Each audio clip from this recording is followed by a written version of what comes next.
Galaw nyo po yung katawan nyo side by side.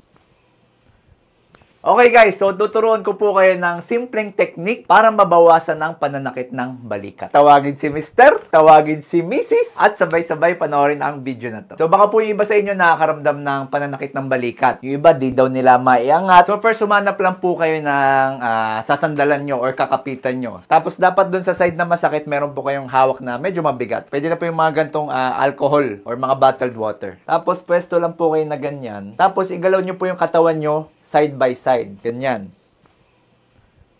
Dapat po buong katawan yung gumagalaw. Hindi po ganyan ha. Dapat yung katawan nyo yung nagpapagalaw sa balikat. Tapos after nyan, front to back naman. So, ganon.